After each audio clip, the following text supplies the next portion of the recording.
आज मैं आपको श्री कृष्ण के प्रिय भक्त कर्माबाई की खिचड़ी की कहानी सुनाऊंगी।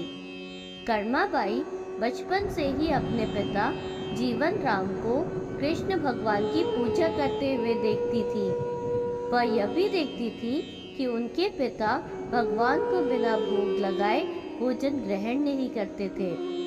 जब कर्माबाई की उम्र 13 साल की थी, तब एक दिन उनके पिता जीवन राम को तीर्थ पुष्कर स्नान के लिए जाने की इच्छा हुई।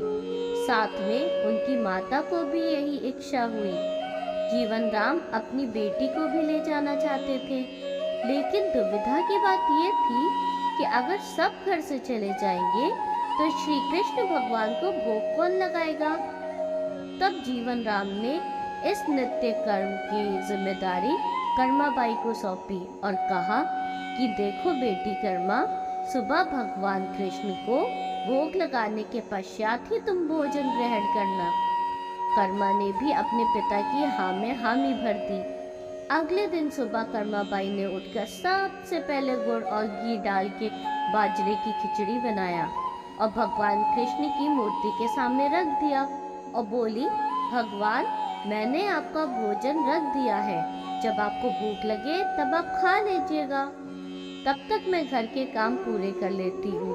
इतना कहकर कर्मा अपने काम में जुट गई। काम करते करते बीच बीच में आकर देखने पर जब कर्मा को ज्ञात हुआ कि भगवान ने अभी तक मेरी बनाई खिचड़ी खाई ही नहीं, तब उसे संदेह हुआ कि शायद खिचड़ी में घी और गुड़ कम है, इसलिए आज भगवान श्री कृष्ण भोजन ग्रहण ही नहीं कर रहे। तभी कर्माबाई ने खिचड़ी में थोड़ा गुड़ और घी मिलाया और मूर्ति के सामने बैठ गई और बोली, भगवान, मेरे पिताजी जब आपको खिलाते थे तब तो आप खा लेते थे, तो अब क्यों नहीं खा रहे? और अभी तो पिताजी बाहर गए हुए हैं, उन्हें आने में बहुत दिन लगेंगे, तब तक आपको भोग लगाने की जिम्मेदारी मुझे दी गई है, इसलिए जब तक आप भोजन नहीं खाएंगे मैं भी कुछ नहीं खा पाऊंगी।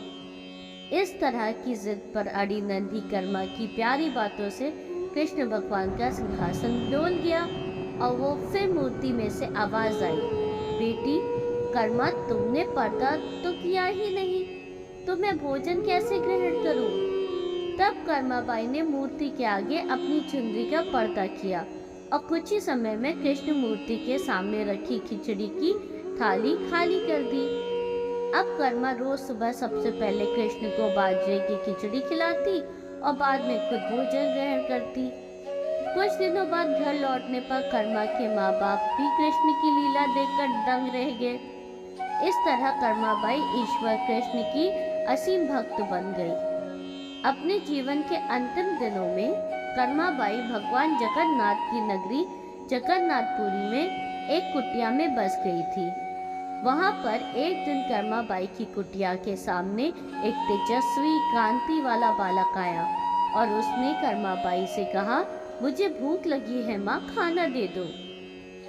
उस वक्त भी कर्मा अपने भगवान कान्हा को खिचड़ी का भोग ही लगा रही थी। कर्मा ने उस बालक को भी वही खिचड़ी खिलाया। उसके बाद से वही बालक हर रोज कर्मा के हाथ का खिचड़ी खाने आता था। सिलसिला कई वर्षों तक चलता रहा। वह बालक कोई नहीं, स्वयं जगन्नाथ भगवान थे, क्योंकि जिस दिन कर्माबाई का देहांत हुआ उस दिन जगन्नाथ भगवान की मूर्ति से भी आंसू निकलने लगे और उसी रात मंदिर के पुजारी के स्वप्न में जगन्नाथ भगवान आए और अपने दुखी होने का कारण बताए कि उनकी प्रिय भक्त कर्माबाई सिधार गई हैं। मैं रोज सुबह उनके हाथ की खिचड़ी खाता था, अब मुझे खिचड़ी कौन खिलाएगा? अगले दिन से मंदिर के पुजारियों ने निर्णय लिया, भगवान को रोज बाजरे की खिचड़ी का भोग लगेगा। उस भोग का नाम दिया गया कर्माबाई की खिचड़ी। जय श्री कृष्ण।